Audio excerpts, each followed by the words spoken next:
Alright, today I'm going to be working on an Inhibit latch. So this one is just a little loose. So we'll replace that, it'll be alright. It does still function, but there's a plate that goes right here.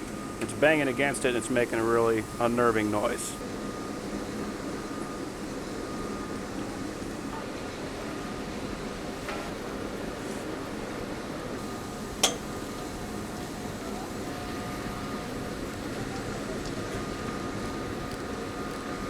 And these are carriage bolts, so they just got a little square on the back that's going to hold them straight.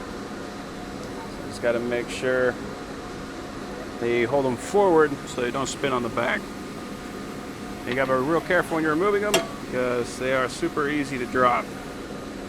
And when parts start dropping in here, it's not always easy to retrieve them.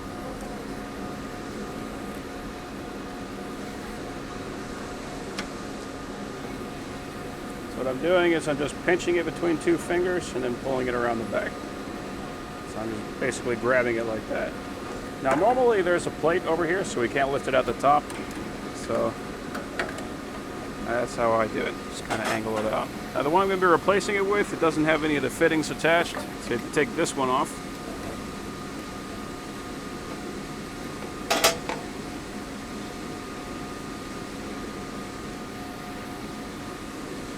And we'll attach it right here.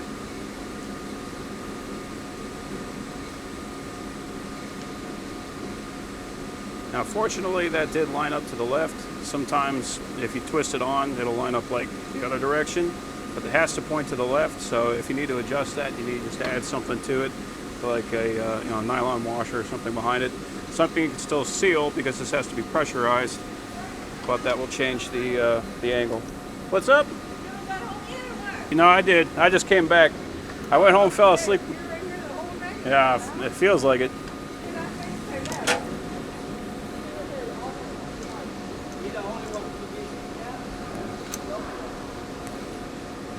I appreciate it.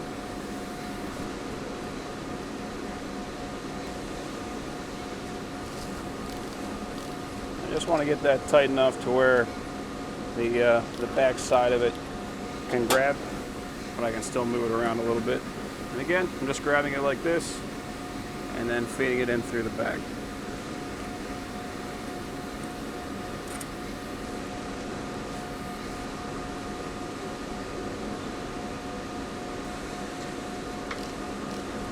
Okay.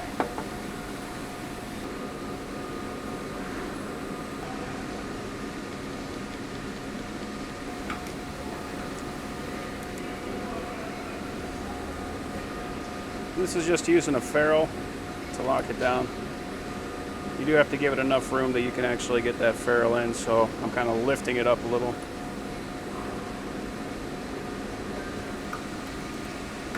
Now this solenoid is a little loose on here, so I need to tighten that up.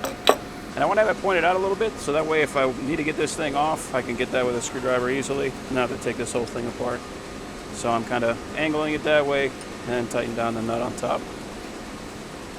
Doesn't need to be super tight, just tight enough that it's not going to fall apart. Alright, so let's see if it works.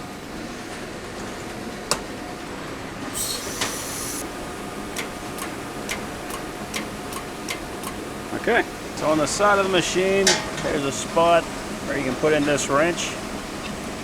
And you can turn that cylinder. Okay, so you can see what I'm doing. So that's moving the whole hopper.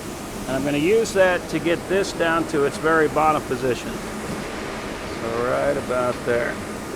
So this little lever is attached to the sucker cup arm. So that's going to allow the sucker cups to go down and up. So that's going to pull the papers down so the fingers can grab onto them so it can suck it down the cylinder. So as long as this latch is forward, it's going to grab that arm and it's going to inhibit the suckers from going down so that the paper can go in. So this needs to work. It needs to be able to go forward and grab it, but it needs to be loose enough that it can actually disengage, because if it's too tight, this arm will actually hold it forward. So we need to have a small amount of space, somewhere between a 1/16 and an 1/8 of an inch. Right about there, should be good.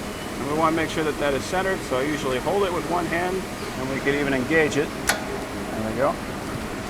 So you got the space right. I'm going to hold it in the center. I'm going to tighten these nuts up.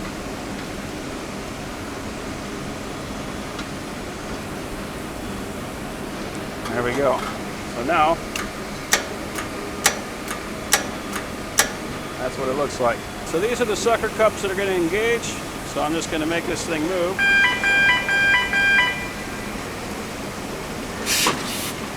There we go. If I remove the inhibit, you see those sucker cups going up and down. So this just grabs those suction cups and holds them up.